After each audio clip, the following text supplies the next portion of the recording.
নমস্কার বন্ধুরা, কেমন আছেন আপনারা সকলে? আশা করি সবাই খুব ভালো আছেন। জগন্নাথ দেবের কৃপাতে আমিও খুব ভালো আছি। বন্ধুরা, সামনেই আসতে চলেছে প্রভু জগন্নাথ দেবের এক বিশেষ উৎসব, রথযাত্রা। ভক্তরা সারা বছর অপেক্ষা করে থাকে এই দিনটির জন্য। এই দিন প্রভু জগন্নাথ, প্রভু বলভদ্র ও মাতা সুভদ্রা রথে চড়ে মাসির বাড়ি যান। সেখানে 8 দিন কাটিয়ে আবার 8 দিন পর তিনি নিজ গৃহে ফিরে আসেন। সেটিকে বলা হয় উল্টো রথযাত্রা। এই রথযাত্রা কিন্তু খুবই গুরুত্বপূর্ণ একটি দিন। এই দিন প্রভু জগন্নাথ দেব থাকেন অতি প্রসন্ন এবং তাই তিনি ভক্তদের দেখা দেওয়ার জন্য রথে চড়ে ভক্তদের মাঝে আসেন। আজকের এপিসোডে আমরা জানব 2025 সাল অর্থাৎ 1432 বঙ্গাব্দের রথযাত্রা ও উল্টো রথযাত্রা কবে, পঞ্জিকা মতে তার সঠিক সময়সূচি, রথযাত্রার মাহাত্ম্য, এই রথযাত্রার দিন কি কি করবেন ও কি কি করবেন না, জগন্নাথ দেবের কৃপা লাভ করার জন্য কি কি কাজ আপনাকে করতে হবে। এছাড়াও আমরা জানব এই রথযাত্রা আমরা কেন পালন করব।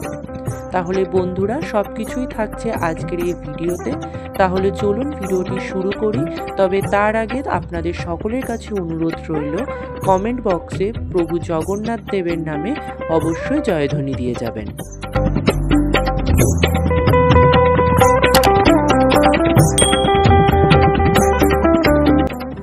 রথযাত্রার অর্থ হল রথের যাত্রা। এটি ভগবান জগন্নাথ দেব, বলরাম ও সুভদ্রার বার্ষিক রথে আরোহণ করে মন্দির থেকে বেরিয়ে ভক্তদের মাঝে ভ্রমণ করার একটি পবিত্র হিন্দু উৎসব। রথযাত্রা হলো সেই দিন যেদিন ভগবান জগন্নাথ দেব তার দিদি সুভদ্রা ও ভাই বলরামকে নিয়ে সুবিশাল রথে করে মন্দির থেকে বাইরে নিয়ে যাওয়া হয় এবং তারা যান গুন্ডিচা মন্দিরে। এই যাত্রা 8 থেকে 9 দিন পর বাহুড়া যাত্রাতে তারা আবার ফিরে আসেন। আষাঢ় মাসের শুক্লপক্ষের দ্বিতীয়া তিথিতে এই রথযাত্রা উৎসব পালিত হয়। প্রভু জগন্নাথ, প্রভু বলদেব ও মাতা সুভদ্রার জন্য আলাদা আলাদা 3টি রথ প্রস্তুত থাকে। সেই রথে করে তারা যান তাদের মাসির বাড়ি গুন্ডিচা মন্দিরে। রথযাত্রার তাৎপর্য হল ভক্তদের জন্য ভগবানের কাছে আসার সুযোগ, ভগবানের বিশ্বজনীয়তা ও সকলের জন্য সমান ভালোবাসার প্রকাশ, আত্মার শুদ্ধি ও পাপ মোচনের দিন বলে বিশ্বাস করা হয়। শ্রীকৃষ্ণের বৃন্দাবন যাত্রা স্মৃতি। সংক্ষেপে বললে রথযাত্রা মানে ভগবান জগন্নাথ নিজেই রথে চড়ে ভক্তদের মাঝে আসেন, সবাইকে দর্শন দেন, আশীর্বাদ দেন এবং ভালোবাসার বার্তা ছড়িয়ে দেন। এবারে আমরা জেনে নেব 2025 সাল অর্থাৎ 1432 বঙ্গাব্দে রথযাত্রার সঠিক সময়সূচি।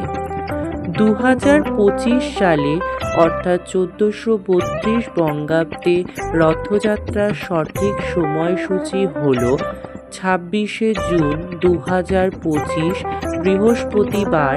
দ্বিতীয়া তিথি শুরু হবে দুপুর 1:18 থেকে ও দ্বিতীয় তিথি শেষ হবে 27শে জুন 2025 শুক্রবার 2:28 মধ্যে।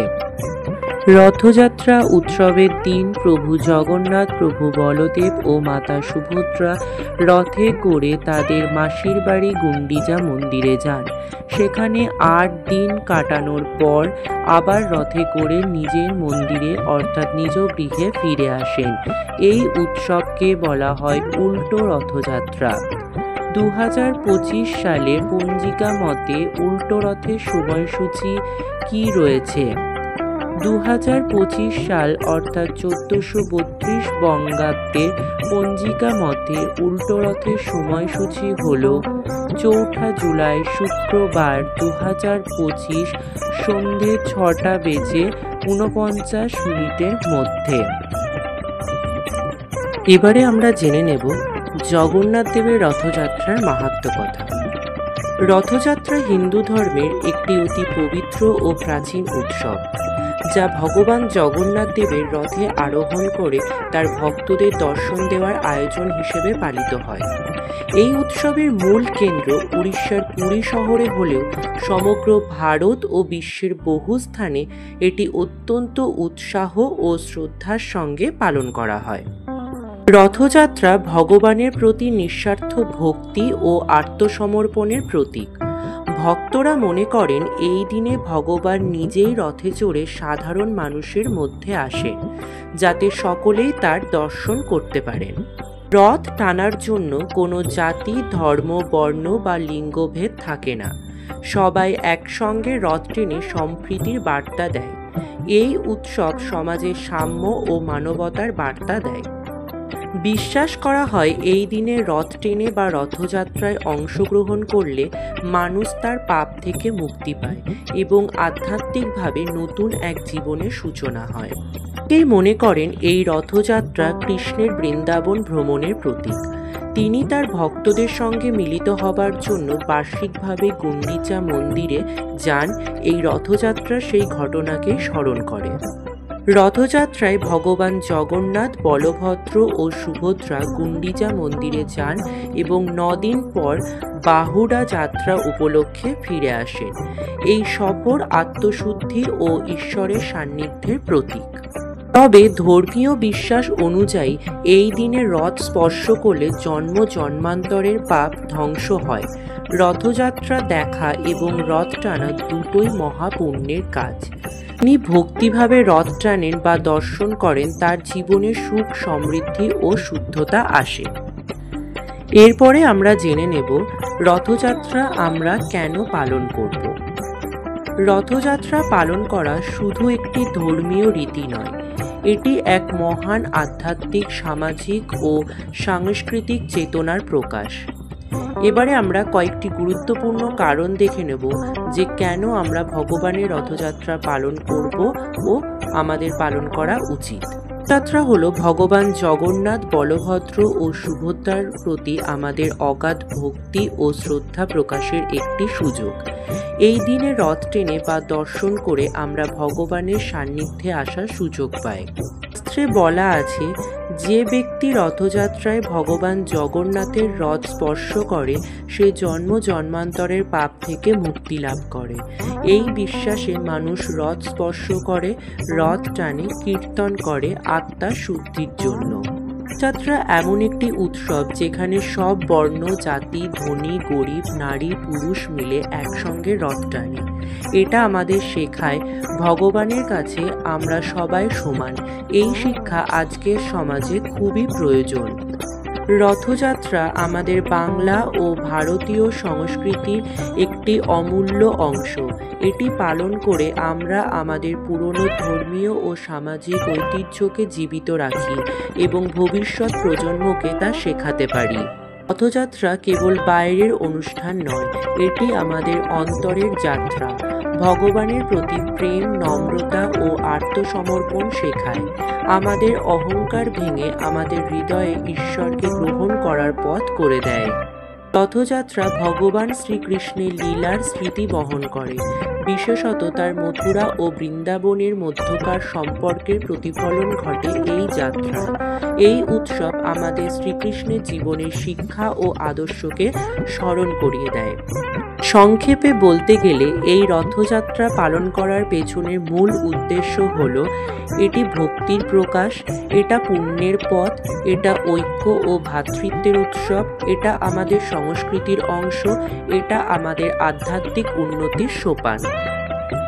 এরপরে আমরা জেনে নেব রথযাত্রার দিন কি কি করতে আছে ও কি কি করতে নেই। রথযাত্রার দিন কি কি করতে আছে এবং কি কি করতে নেই এই প্রশ্নের উত্তর ধর্মীয় বিশ্বাস, আচার ও আধ্যাত্মিক অনুশীলনের ভিত্তিতে গুরুত্বপূর্ণ। 1. ভগবান জগন্নাথের নাম স্মরণ ও পুজো করা। জপ, কীর্তন, আরতি ও ভগবানের চরণে ফুল, ফল ও প্রসাদ নিবেদন করুন। 2. রথ টানা ও দর্শন করা। রথযাত্রায় অংশগ্রহণ করে ভগবানের রথ স্পর্শ বা রথ টানলে পুণ্য লাভ হয় বলে বিশ্বাস করা হয়। 3. ভক্তদের সেবা করা।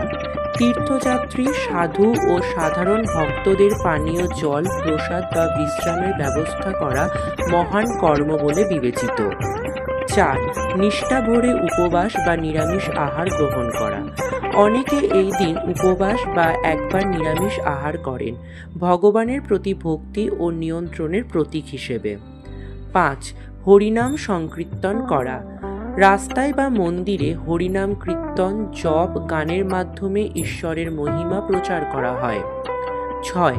পরিবার ও শিশুদের সঙ্গে ধর্মীয় শিক্ষায় সময় কাটানো। শিশুদের রথের মাহাত্ম্য, শ্রীকৃষ্ণ ও জগন্নাথ দেব সম্পর্কে বলা। এরপরে আমরা জানব রথযাত্রার দিনে কি কি করতে নেই। 1.